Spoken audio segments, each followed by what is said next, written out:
칼이 저를 향해 날아왔습니다. 왕궁 계단에서 피가 흐르고 있었죠. 제 형제들이 쓰러져 있었어요. 솔로몬 왕의 아들인 르호보암이 왕좌에 앉아 소리를 질렀는데 반역자들을 모두 죽여라 하는 외침이 돌로 지은 왕궁 벽을 울렸습니다.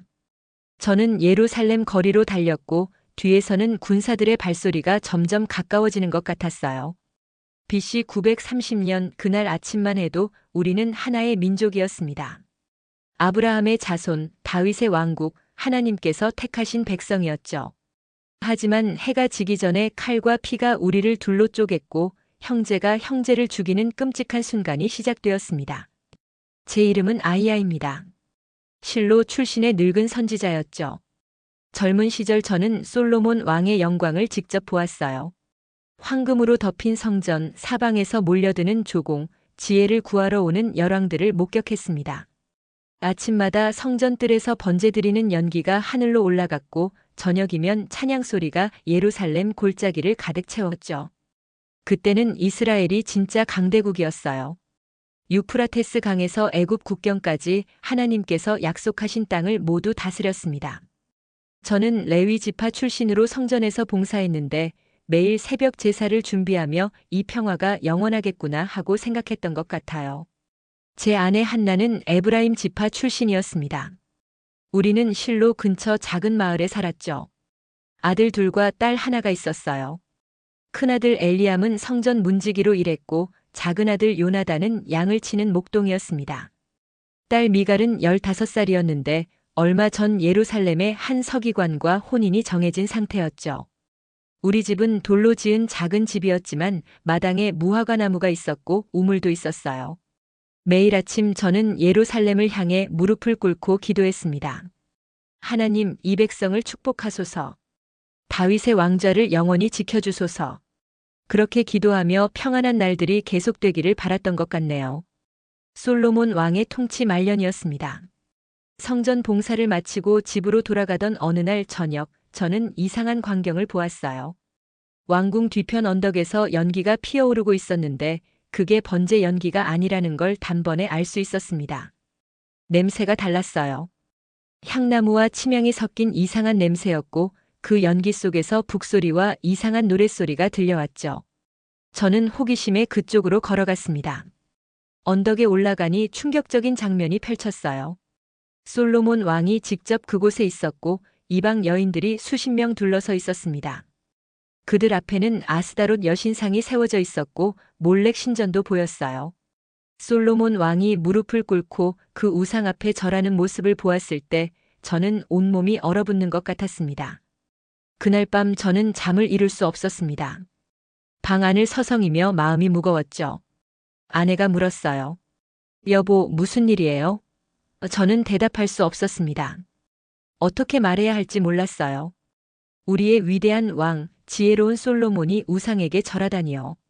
하나님의 성전을 지은 그분이 이방 신들을 섬기다니 말입니다. 저는 마루에 엎드려 기도하기 시작했어요. 하나님, 이 백성을 불쌍히 여기소서. 왕이 길을 잃었습니다. 주님, 어찌하오리까? 눈물이 마룻바닥에 떨어졌고 밤새 통곡하며 기도했던 것 같네요. 며칠 후 더 충격적인 소식이 들려왔습니다. 솔로몬 왕이 전국에 징집령을 내렸다는 거예요. 북쪽 지파들, 특히 에브라임과 므낫세 지파 사람들을 강제로 동원해서 성을 쌓고 궁전을 더 짓는다는 내용이었죠. 우리 아들 요나단도 징집 대상이었습니다. 19살 청년이었는데 갑자기 돌을 나르는 노역에 끌려가게 된 거예요. 아내가 울었어요. 왜 우리 아들을 데려가나요? 남유다 사람들은 징집 안 당하는데 왜 우리만 이러는 거죠? 저는 아무 대답도 할 수 없었습니다. 왕의 명령이었으니까요. 요나단이 떠나던 날 그 아이는 어깨에 자루를 메고 슬픈 눈으로 저를 바라봤어요. 아버지, 곧 돌아올게요. 하지만 그 말이 거짓이 될 줄 누가 알았겠습니까? 석 달이 지났습니다. 요나단에게서 소식이 없었어요. 저는 예루살렘 성벽 공사장을 찾아갔죠. 수천 명의 사람들이 뙤약볕 아래서 돌을 나르고 있었고 감독관들이 채찍을 들고 서 있었습니다. 일 안 하면 맞는다. 빨리빨리. 채찍 소리가 사람들 등을 후려쳤어요. 저는 아들을 찾아 헤매다가 한 구석에서 쓰러져 있는 청년을 발견했습니다. 요나단이었어요. 열병에 걸려서 온몸이 불덩이처럼 뜨거웠고 입술은 바짝 마른 상태였죠. 아버지. 아들이 힘없이 중얼거렸습니다. 저는 그 아이를 업고 집으로 돌아왔어요. 아내가 비명을 질렀고 우리는 밤새 간호했지만 요나단은 사흘 뒤 숨을 거뒀습니다. 19살 청년이 왕의 욕심 때문에 죽은 거예요. 아들의 장례를 치르던 날 저는 결심했습니다. 더 이상 침묵할 수 없다는 걸요. 하나님께서 말씀하시는 것 같았어요. 아히야야 일어나라. 내가 너를 선지자로 부른다. 그 음성은 조용했지만 확실했습니다. 저는 무릎을 꿇고 대답했죠. 주님 말씀하소서. 종이 듣겠나이다. 그날부터 저는 다른 사람이 되었습니다. 더 이상 조용히 성전만 섬기는 레위인이 아니라 하나님의 말씀을 외치는 선지자가 된 거예요. 얼마 후 저는 예루살렘에서 여로보암이라는 젊은이를 만났습니다. 그는 에브라임 지파 출신으로 솔로몬 왕 밑에서 노역 감독관으로 일하고 있었죠. 하지만 여로보암은 다른 감독관들과 달랐어요. 북쪽 지파 사람들을 동정했고 때로는 자기 몫의 양식을 굶주린 노동자들에게 나눠주기도 했습니다. 어느 날 저는 여로보암을 길에서 만났어요. 그때 저는 새 옷을 입고 있었는데 갑자기 성령께서 임하시는 걸 느꼈습니다. 저는 입고 있던 새 겉옷을 벗어서 그것을 12조각으로 찢었어요. 여로보암이 놀라서 저를 바라봤죠. 여로보암. 제가 말했습니다. 이 중에서 10조각을 가지십시오. 그가 어리둥절한 표정으로 물었어요. 이게 무슨 뜻입니까? 저는 떨리는 목소리로 하나님의 말씀을 전했습니다. 이스라엘의 하나님 여호와께서 이렇게 말씀하십니다. 보라, 내가 솔로몬의 손에서 나라를 찢어 10지파를 내게 주리라. 솔로몬이 나를 버리고 이방 신들을 섬겼기 때문이다. 그러나 내 종 다윗과 내가 택한 예루살렘 성 때문에 한 지파는 그의 아들에게 남겨두리라. 여로보암의 얼굴이 창백해졌어요. 그는 옷 조각을 받아들고 떨고 있었죠. 선지자님, 이것이 정말 하나님의 뜻입니까? 저는 고개를 끄덕였습니다. 그렇습니다. 하지만 때가 되기 전까지 조심하십시오. 솔로몬 왕이 이 말을 들으면 당신을 죽이려 할 것입니다. 제 예언은 정확했습니다. 누군가 이 일을 왕에게 고했고 솔로몬은 즉시 여로보암을 잡으라는 명령을 내렸어요. 여로보암은 밤중에 도망쳐서 애굽으로 피신했습니다.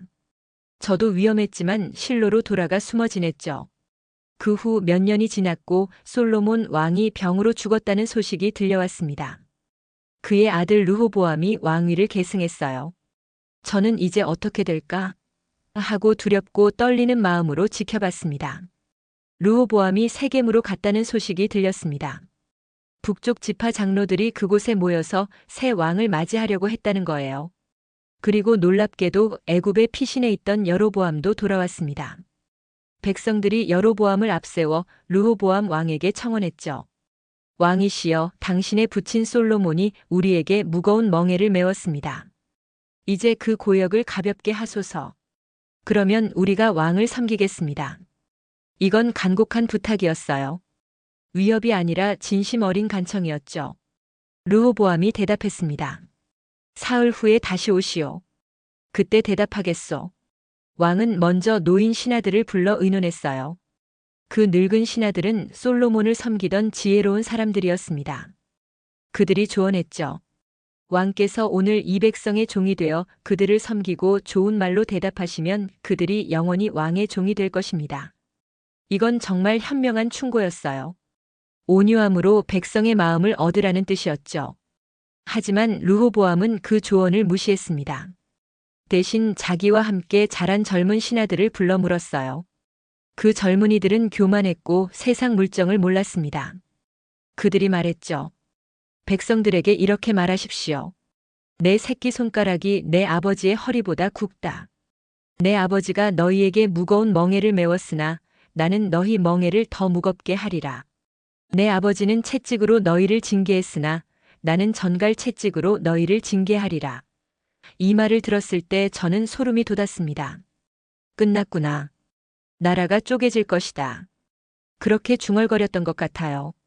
사흘 후 백성들이 다시 세겜에 모였습니다. 온 이스라엘의 장로들과 백성들이 왕의 대답을 기다리며 서 있었죠. 저도 그곳에 있었어요. 르호보암 왕이 높은 단 위에 섰습니다. 그리고 입을 열었어요. 내 새끼손가락이 내 아버지의 허리보다 굵다. 그 말이 떨어지자 백성들 사이에서 웅성거림이 일었습니다. 왕은 계속 말했죠. 내 아버지가 너희 멍에를 무겁게 했으나 나는 너희 멍에에 더하리라. 내 아버지는 채찍으로 너희를 징계했으나 나는 전갈 채찍으로 너희를 징계하리라. 그 순간 군중 속에서 함성이 터져 나왔습니다. 우리가 다윗과 무슨 관계가 있느냐? 이새의 아들에게서 받을 유산이 없도다. 이스라엘아, 각각 자기 장막으로 돌아가라. 다윗이여, 이제 내 집이나 돌아보라. 북쪽 지파 사람들이 등을 돌리기 시작했습니다. 수천 명이 한꺼번에 움직였고 발소리가 땅을 울렸어요. 르호보암이 당황해서 외쳤습니다. 기다려라. 돌아서지 마라. 하지만 아무도 듣지 않았죠. 왕은 급히 노역 감독관 아도람을 보냈어요. 저들을 막아라. 아도람이 백성들 앞으로 나갔습니다. 하지만 그 순간 돌들이 날아왔어요. 백성들이 분노로 돌을 던진 거죠. 아도람이 맞아 쓰러졌고 더 많은 돌들이 쏟아졌습니다. 그는 그 자리에서 죽었어요. 르호보암이 겁에 질려 병거로 달려갔습니다. 예루살렘으로. 빨리. 왕과 그의 신하들이 급히 도망쳤죠. 세겜 광장은 혼란에 빠졌고 북쪽 사람들과 남쪽 사람들이 서로 고함을 질렀습니다. 칼을 빼는 소리가 들렸고 피가 흐르기 시작했어요. 형제가 형제를 죽이는 끔찍한 광경이 펼쳐졌습니다. 저는 그곳에서 도망쳐 나왔죠. 하나님, 이게 주님의 뜻입니까? 이렇게 피를 흘려야 합니까? 마음이 찢어지는 것 같았습니다. 며칠 후 소식이 들려왔습니다. 북쪽 지파들이 여로보암을 왕으로 세웠다는 거예요. 세겜에서 대관식이 열렸고 10지파가 그를 이스라엘의 왕으로 인정했습니다. 그리고 예루살렘에서는 르호보암이 유다와 베냐민 지파만 다스리는 왕이 되었죠. 하나의 나라가 둘로 쪼개진 겁니다. 북쪽은 이스라엘 왕국, 남쪽은 유다 왕국이 되었어요. 솔로몬의 영광스러운 통일 왕국은 한 세대도 못 가서 무너진 것입니다. 르호보암이 예루살렘에서 군대를 모았다는 소식이 들렸습니다. 18만 명의 정예병을 모아서 북쪽을 치려고 했다는 거예요. 반역자들을 섬멸하겠다. 왕이 분노로 외쳤다고 합니다. 하지만 하나님께서 선지자 스마야를 보내셨어요. 스마야가 왕 앞에 서서 말했습니다. 여호와께서 이같이 말씀하시되 너희는 올라가지 말라. 너희 형제 이스라엘 자손과 싸우지 말고 각각 집으로 돌아가라. 이 일이 나로 말미암아 난 것이라. 르호보암이 그 말을 듣고 군대를 해산시켰어요. 적어도 그 순간만큼은 왕이 하나님의 말씀에 순종한 셈이었죠. 그날 밤 저는 실로 제 집에서 무릎을 꿇었습니다. 마음이 너무 무거웠고 어떻게 기도해야 할지 모르겠더군요. 하나님, 왜 이렇게 하셨습니까? 눈물이 흘렀어요. 다윗의 왕국이 쪼개지고 형제가 원수가 되었습니다. 제가 여로보암에게 예언했을 때 이런 결과를 원한 게 아니었습니다. 손으로 얼굴을 가렸죠. 밖에서는 바람이 불었고 올리브나무 가지가 창문을 두드렸습니다. 아내 한나가 옆에 앉아 제 어깨에 손을 얹었어요. 여보, 당신은 하나님의 말씀을 전한 것뿐이에요. 이 일은 솔로몬 왕이 우상을 섬긴 결과입니다. 그 말이 맞았지만 마음이 편하지 않았어요. 저는 밤새 기도했습니다. 바닥에 엎드려서 울며 기도했죠. 주님, 이 백성을 불쌍히 여기소서. 이 분열이 영원하지 않게 해주소서. 언젠가 다시 하나가 되게 해주십시오. 성경 말씀이 떠올랐어요. 에스겔 선지자가 말한 그 말씀 말입니다. 내가 그들을 한 나라로 이루리니 한 임금이 모두 다스리게 하리라. 그 약속을 붙잡고 기도했습니다. 새벽이 되자 동쪽 하늘이 밝아졌고 참새들이 지저귀기 시작했어요. 저는 마음속에 작은 평안을 느꼈습니다. 하나님께서 모든 것을 아신다. 주님의 계획이 있다. 그렇게 스스로를 위로했던 것 같네요. 며칠 후 여로보암 왕에게서 사람이 왔습니다. 왕이 저를 세겜으로 부른다는 거예요. 저는 지팡이를 짚고 길을 떠났습니다. 이틀 걸려 세겜에 도착했죠. 왕궁은 아직 제대로 지어지지도 않은 상태였고 임시 천막 안에서 여로보암이 신하들과 회의하고 있었습니다. 왕이 저를 보고 반갑게 맞았어요. 아히야 선지자님 오셨습니까? 앉으십시오. 저는 자리에 앉았고 왕이 물었습니다. 선지자님, 하나님께서 저에게 10지파를 주셨습니다. 이제 어떻게 해야 합니까? 저는 대답했습니다. 왕이시여 하나님을 섬기십시오. 예루살렘 성전의 규례대로 제사를 드리고 율법을 지키며 다윗처럼 행하십시오. 그러면 하나님께서 왕의 왕조를 견고하게 세워주실 것입니다. 여로보암이 고개를 끄덕였어요. 알겠습니다. 하지만 그의 눈에서 망설임이 보였습니다. 무언가 고민이 있는 것 같았죠. 저는 불안한 마음으로 실로로 돌아왔어요. 몇 달 후 충격적인 소식을 들었습니다. 여로보암 왕이 금송아지 2개를 만들었다는 거예요. 하나는 베델에, 하나는 단에 세웠다고 합니다. 그리고 백성들에게 말했다는 거죠. 예루살렘까지 올라갈 필요 없다. 이스라엘아, 이것이 너희를 애굽에서 인도해낸 너희의 신이다. 저는 그 말을 듣고 온몸에 힘이 빠졌어요. 아니다, 여로보암아. 어찌 이럴 수가 있느냐. 제 방에서 소리쳤지만 아무도 듣지 못했습니다. 왕은 레위인이 아닌 평민들을 제사장으로 임명했고 절기도 마음대로 바꿨어요. 하나님께서 정하신 7째 달이 아니라 8째 달의 절기를 지킨다고 했습니다. 저는 다시 세겜으로 갔습니다. 왕을 만나야 했어요. 왕궁 문지기가 저를 막았죠. 선지자님, 왕께서 지금 만날 수 없다고 하십니다. 저는 소리쳤습니다. 왕에게 전하라. 아히야가 하나님의 말씀을 가지고 왔다고. 잠시 후 왕이 나왔어요. 그의 얼굴은 굳어 있었고 눈을 마주치려 하지 않았습니다. 저는 떨리는 목소리로 말했어요. 왕이시여, 어찌하여 우상을 만드셨습니까? 금송아지는 애굽의 신이며 광야에서 이스라엘이 만들어 하나님의 진노를 산 그것입니다. 여로보암이 대답했습니다. 선지자님, 이해하십시오. 백성들이 계속 예루살렘으로 제사하러 가면 어떻게 되겠습니까? 그들의 마음이 유다 왕 르호보암에게로 돌아갈 것이고 결국 나를 죽이고 르호보암에게 돌아갈 것입니다. 내가 왕위를 지키려면 이렇게 해야 합니다. 저는 분노가 치밀었어요. 왕께서 하나님을 믿지 못하십니까? 주님께서 왕에게 10지파를 주셨는데 그것을 지켜주시지 않으시겠습니까? 왕께서 순종하면 하나님께서 왕조를 견고케 하실 것이라 말씀드리지 않았습니까? 왕이 고개를 돌렸습니다. 선지자님, 그만 돌아가십시오. 이건 정치적 결정입니다. 종교적인 문제가 아닙니다. 저는 믿을 수 없었어요. 정치와 신앙을 분리하십니까? 왕이시여, 하나님께서 모든 것을 다스리십니다. 왕께서 이 길을 가시면 나라가 망할 것입니다. 하지만 여로보암은 저를 외면했고 신하들이 저를 끌어냈어요. 저는 왕궁을 나서며 예언했습니다. 여로보암의 집에 재앙이 임할 것이다. 하나님께서 이 죄를 벌하실 것이다. 목이 쉬도록 외쳤지만 왕은 듣지 않았습니다. 그 후로 상황은 더 나빠졌습니다. 여로보암의 금송아지 숭배는 북이스라엘 전역에 퍼졌어요. 베델과 단에 사람들이 몰려들었고 그들은 송아지 앞에서 절했습니다. 레위 지파 제사장들은 일자리를 잃었고 대신 평민 제사장들이 그 자리를 차지했죠. 많은 경건한 레위인들과 신실한 신자들이 북쪽을 떠나 남쪽 유다로 이주하기 시작했습니다. 우리 가족도 고민했어요. 아내가 말했죠. 여보, 우리도 예루살렘으로 가야 하는 게 아닐까요? 여기선 제대로 된 제사를 드릴 수 없잖아요. 저도 그 생각을 했지만 하나님께서 저를 이곳에 두신 이유가 있을 거라고 믿었습니다. 남쪽 유다에서도 문제가 생겼다는 소식이 들렸습니다. 르호보암 왕도 우상 숭배를 용납했다는 거예요. 산당들이 세워졌고 목상과 아세라, 상이 곳곳에 생겼습니다. 남색하는 자들까지 나타났다고 하더군요. 저는 절망했어요. 하나님, 북쪽도 타락하고 남쪽도 타락했습니다. 어디에 주님을 섬기는 백성이 있습니까? 무릎을 꿇고 울었습니다. 하지만 작은 희망도 있었어요.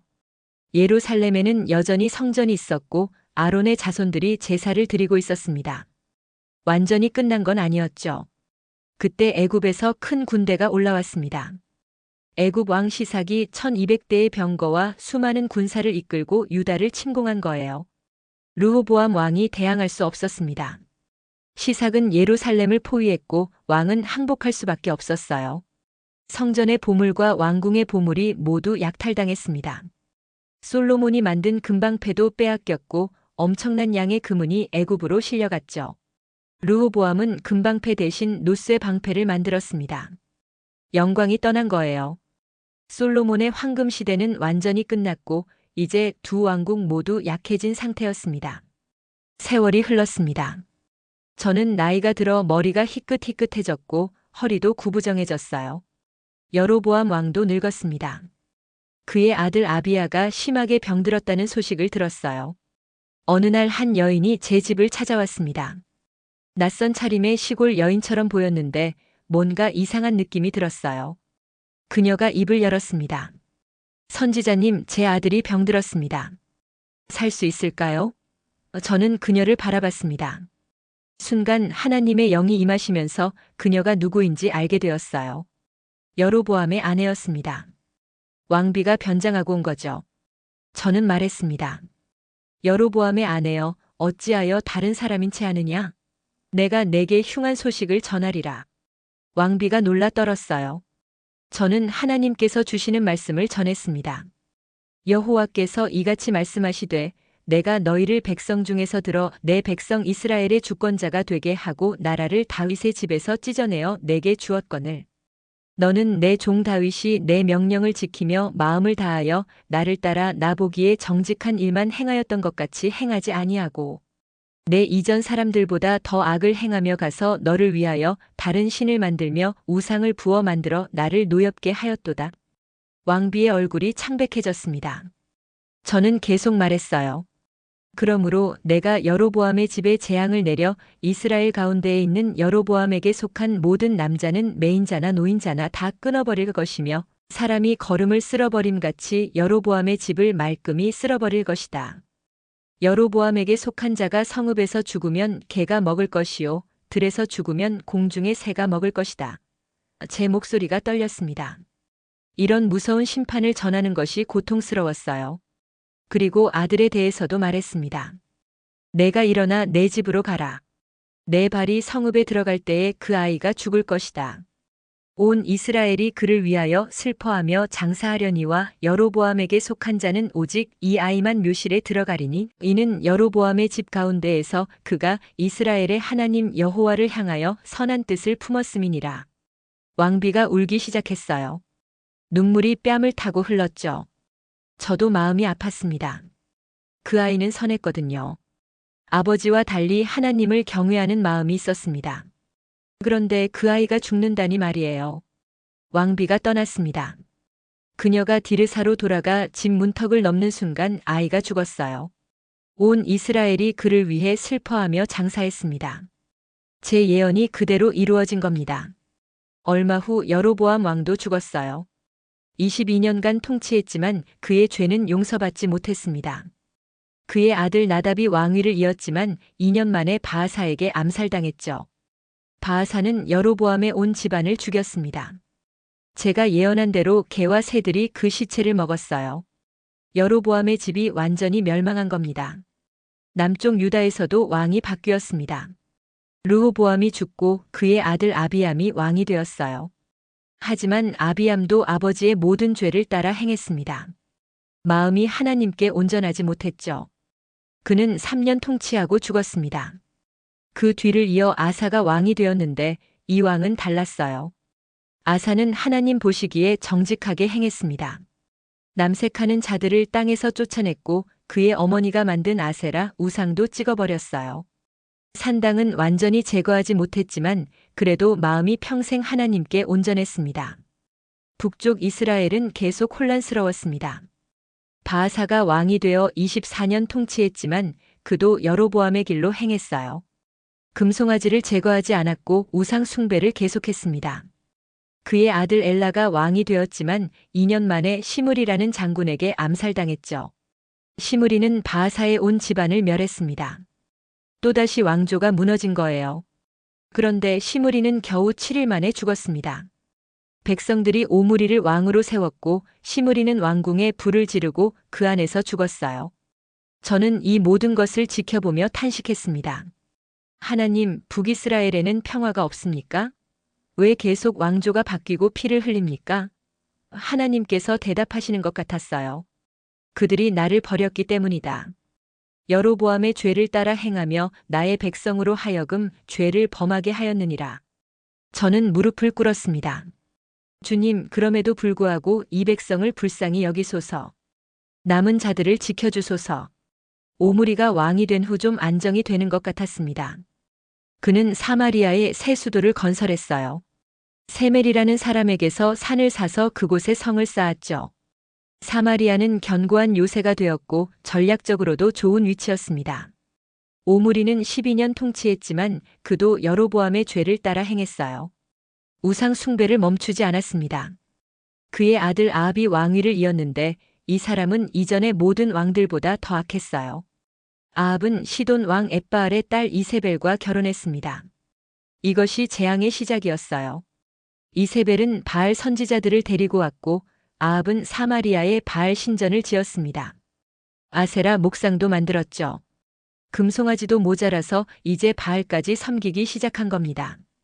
이세벨 왕비는 여호와의 선지자들을 죽이기 시작했어요. 수많은 선지자가 칼에 맞아 죽었고 살아남은 자들은 동굴과 산속으로 도망쳐 숨었습니다. 그때 엘리야라는 선지자가 나타났습니다. 디셉 사람 엘리야였는데 그는 불같은 사람이었어요. 아합 왕 앞에 나타나서 예언했죠. 이스라엘의 하나님 여호와께서 살아계심을 두고 맹세하노니 내 말이 없으면 수년 동안 비도 이슬도 있지 아니하리라. 그 말이 떨어지자마자 엘리야는 사라졌습니다. 하늘이 닫혔어요. 비가 오지 않았고 이슬도 내리지 않았죠. 3년 6개월 동안 가뭄이 계속되었습니다. 땅이 갈라졌습니다. 곡식이 자라지 않았고 가축들이 죽어갔어요. 백성들이 굶주렸습니다. 우물이 말랐고 시냇물도 끊어졌죠. 저도 고통스러웠어요. 우리 집 마당에 무화과 나무가 말라 죽었고 우물 바닥이 드러났습니다. 아내가 물을 구하러 멀리까지 가야 했어요. 아이들이 배고파했고 제가 할 수 있는 게 없었습니다. 하나님, 이것이 심판입니까? 죄 없는 백성들도 함께 고통받아야 합니까? 기도했지만 하늘은 여전히 닫혀 있었어요.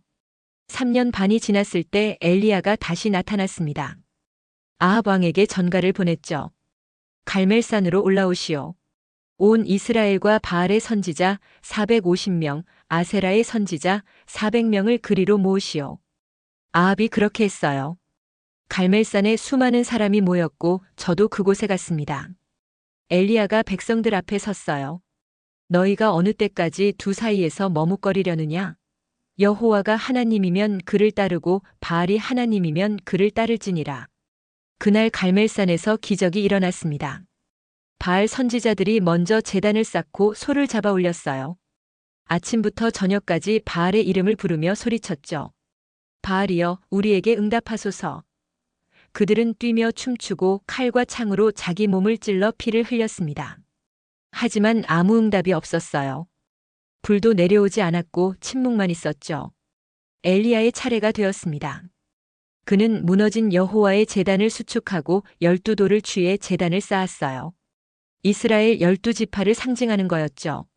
나무를 버려놓고 소를 잡아 그 위에 놓았습니다. 그리고 물을 부으라고 했어요. 물 4통을 가져다가 제물과 나무 위에 부으라. 물이 귀한 때인데 물을 붓다니요. 사람들이 2번, 3번 물을 부었습니다. 물이 제단 주위를 적시고 도랑에 가득 찼어요. 엘리야가 기도했습니다. 아브라함과 이삭과 이스라엘의 하나님 여호와여, 주께서 이스라엘 중에서 하나님이 되심과 내가 주의 종이 됨과 내가 주의 말씀대로 이 모든 일을 행하는 것을 오늘 알게 하옵소서. 내게 응답하옵소서. 여호와여, 내게 응답하옵소서. 그 순간 하늘에서 불이 내려왔습니다. 여호와의 불이 번제물과 나무와 돌과 흙을 태웠고 도랑의 물까지 핥아버렸어요. 모든 백성이 보고 엎드렸습니다. 여호와, 그가 하나님이시로다. 여호와, 그가 하나님이시로다. 엘리야가 명령했습니다. 바알의 선지자를 하나도 도망가지 못하게 하라.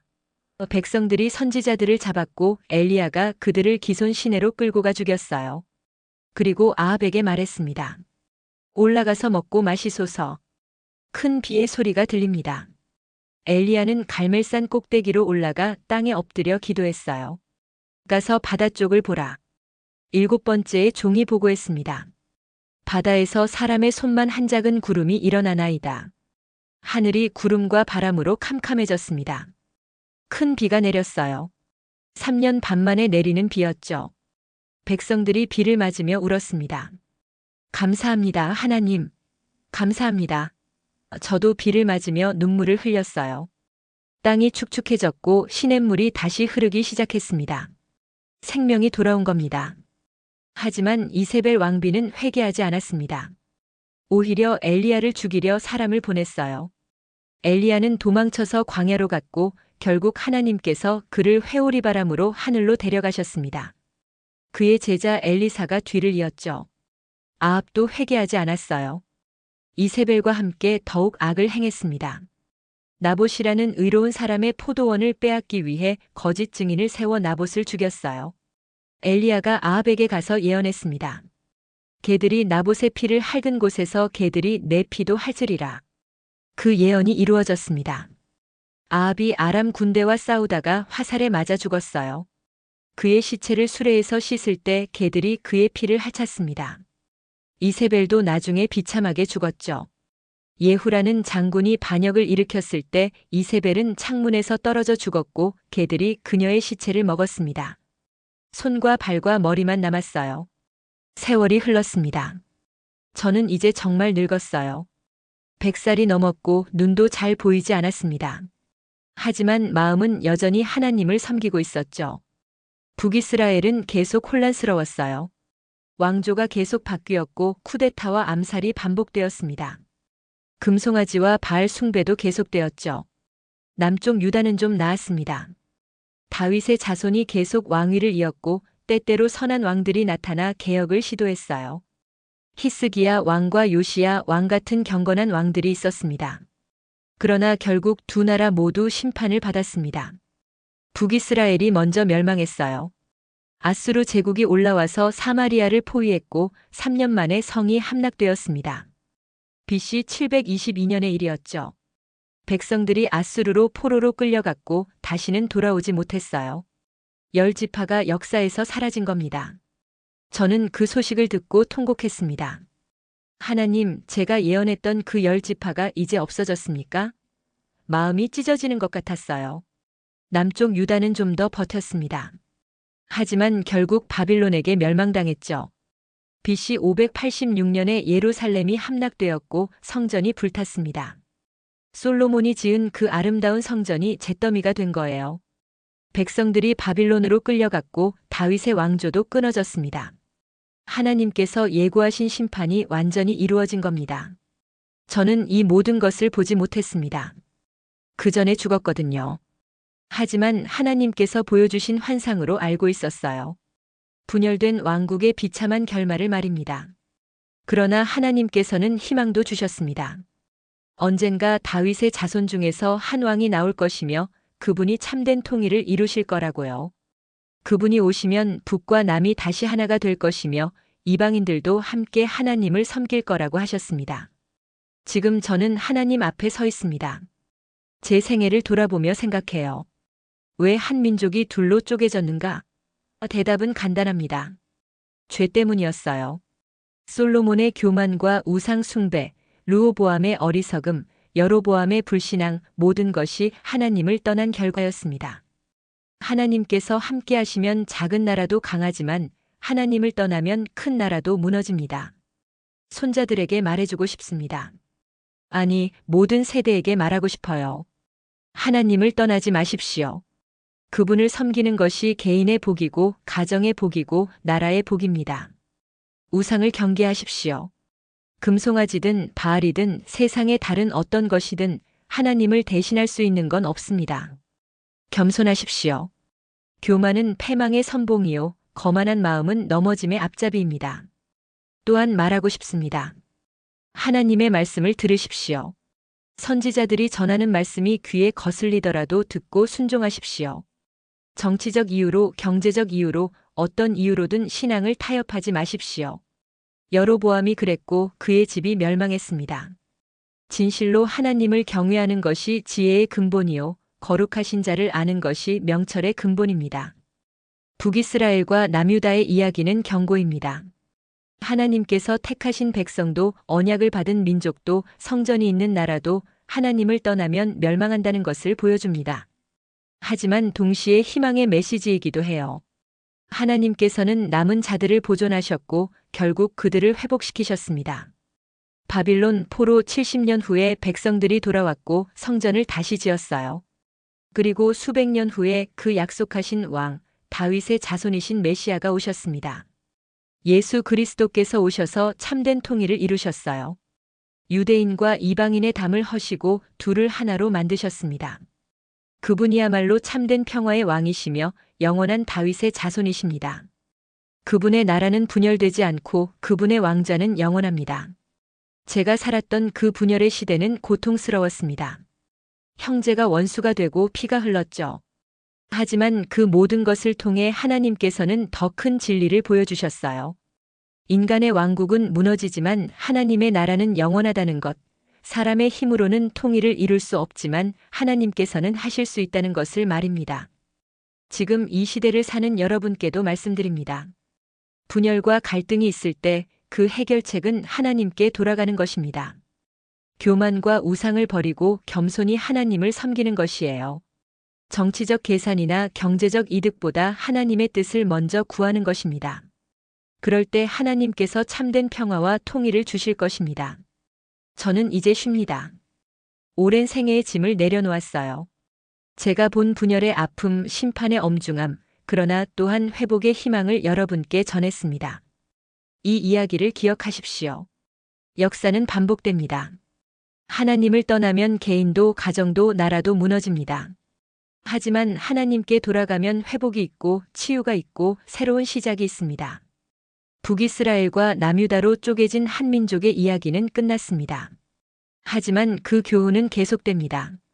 모든 세대가 들어야 할 메시지예요. 하나님을 섬기십시오. 그분만이 참된 왕이시고 그분의 나라만이 영원합니다. 그분 안에서 모든 분열이 치유되고 모든 상처가 회복됩니다. 이것이 제가 100년 넘는 생애 동안 배운 가장 중요한 진리입니다. 여호와께서 이스라엘의 하나님이시며 온 땅의 주인이십니다. 그분을 경외하고 섬기는 것이 우리의 본분이요 참된 지혜입니다.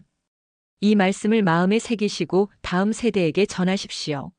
하나님의 은혜가 여러분과 함께하기를 기도합니다. 샬롬.